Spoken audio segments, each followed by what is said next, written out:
Nintendo has announced their price for the expansion pack of Switch Online, and it's about as disappointing as when I decided to shave my beard off and now I look like a Koopa. Let's talk about it.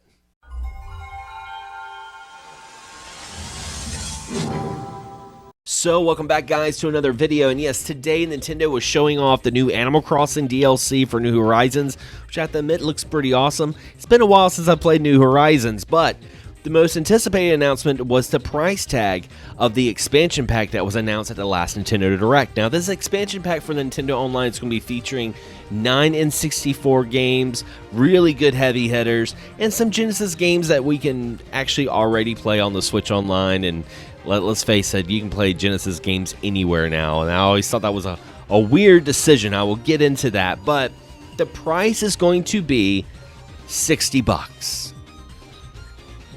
Now, if you already have the online service and you're already paying $20 a year, you can pay $40 a year.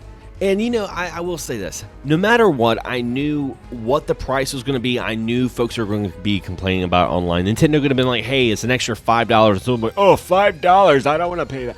It would happen. It's the internet. People, for some reason, love to complain, including myself who's making this video. But I don't think $60 is a good value for this expansion pack. I'll go ahead and say it. Now, N64 games alone, okay? N64 has become very valuable in the retro economy. A lot of folks who grew up playing N64 are now having expendable income, and they're wanting to collect their childhood just like I did, you know, a couple of years back when I was collecting SNES and NES cartridges. But yes, $60 for those 9 games is a good deal. But I don't think that's enough merit for me to go ahead and bite the bullet and get this.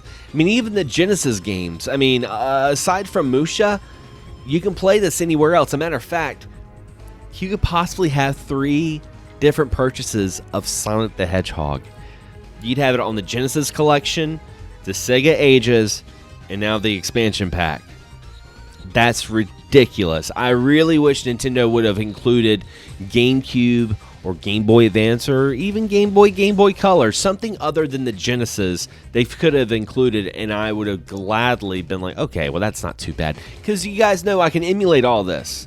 Matter of fact, I have the whole N64 library on my NVIDIA Shield. I have it on my PC. I even have it on my phone. I can play N64 on my phone, so I'm in no shortage of N64 games.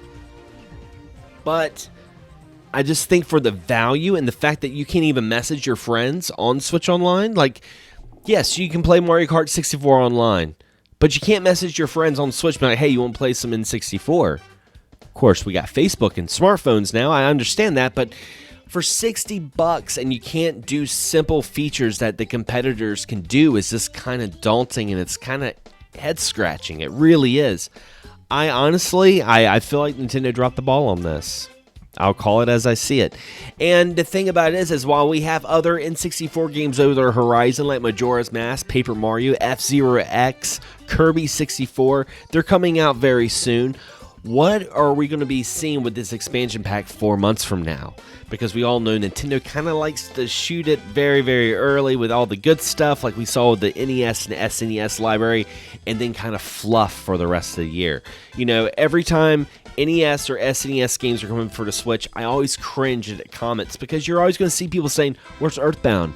Where's Chrono Trigger? Where's Mario 64? And I fear we're going to be seeing that a lot with the N64, especially with games like 007 GoldenEye that's having a lot of copyright issues and licenses. I don't know. I could see it 3 months from now. Nintendo would be like, hey, Quest 64, it's going to be your game for the month. Thanks for the support.